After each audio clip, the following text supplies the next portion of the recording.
มือทำแล้วกันผู้ตายจบมันก็ร้อนแล้วเนาะนี่ผู้ใหญ่เป็นใหญ่ขี่กูหน้าตับขึ้นมาปลูก็คือ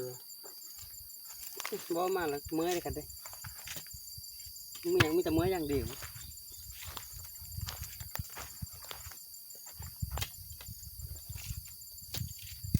จบกระล่อนน้องเอ้ยกระบานทำละ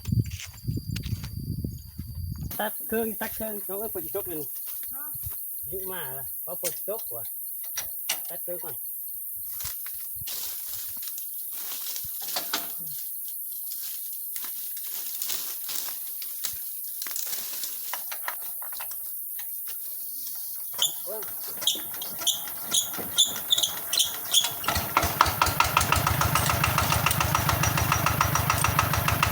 สักที่ของแท้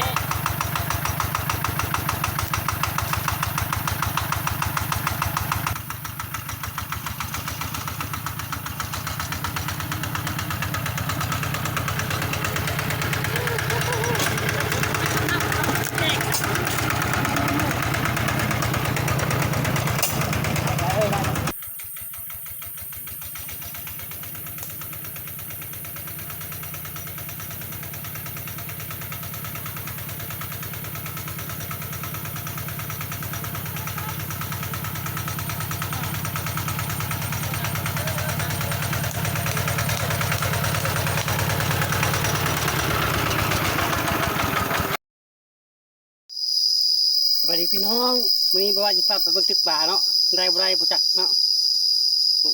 ตามหมันถ้ามันบ่ได้แปลว่าหมู่หมัน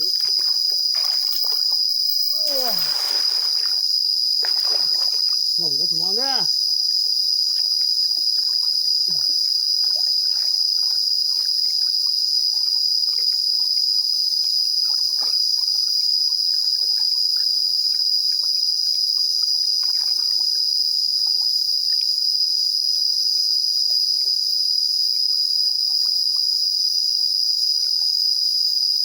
พี่ดอกพี่น้องเอ้ย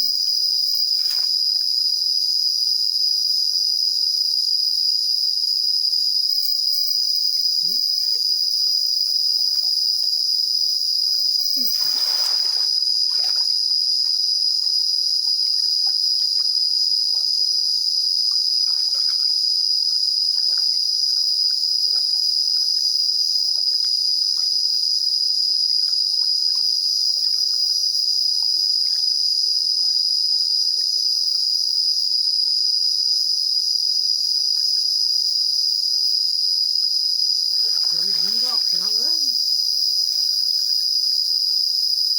มีสมัย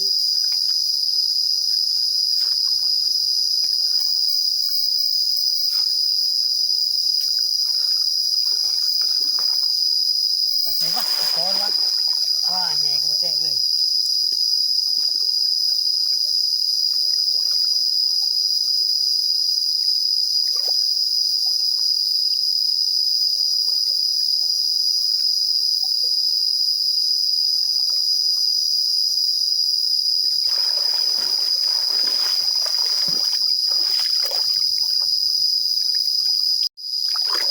หมานบ่ได้พี่น้องนะงมก่อนก็หมกปลาก่อนโอเคพี่น้องเอ้ยปลาคอนี่ปลาดุกโชคให้ยาคอปลาล้อปลาคอลอยประวัตินี่ปลาดุกจะประกาศทบพี่น้องโอเคทีนี้ว่าคอก่อนพี่น้องเลยเดี๋ยวมันจะไป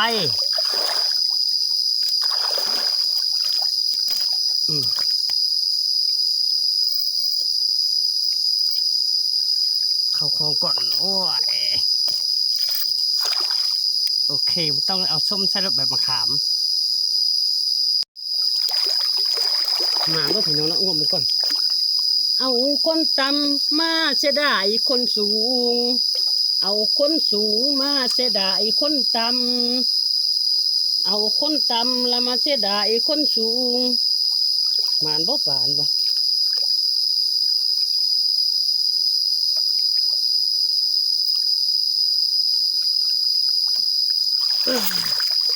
นี่มาพี่น้องไอ้ปลาดุก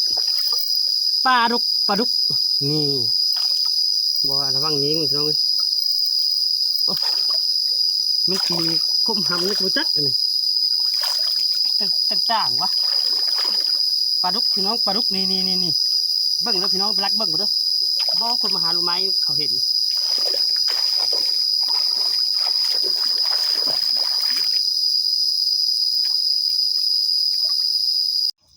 สบายดีเด้อพี่น้องเนาะมาเบิ่งว่าเฮ็ดนาเนาะเฮ็ดโฮมใส่ขาเด้อพี่น้องเนาะนี่ไม้ลีนเม็ดขายเฮ็ดยิ่งเด้อพี่น้องเด้อเฮ็ดขายชุกชุยบ่มีผู้ซื้อเฮ็ดขาย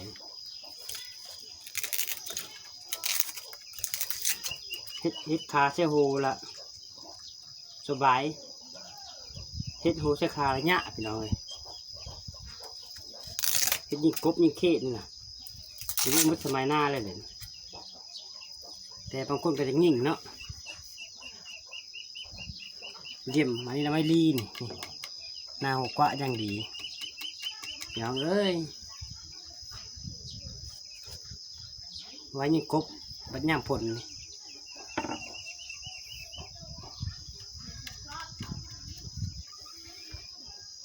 เติงปุกเยี่ยมถ้าเก่าบ่ว่าเฮ็ดขายโดง50,000เดี๋ยวนี้มันย่าเลยนี่ค้านเฮ็ดพี่น้องเลยเฮ็ดเบิดแต่เก่าเขามักเอาไปยิงกบยังไป11กบอยู่ตามหูจมูกโอ้ยหลายขนาดตามหนองน่าจะสดทางวันสาวกายพ่อซื้อโดง50,000แต่ขาเก้า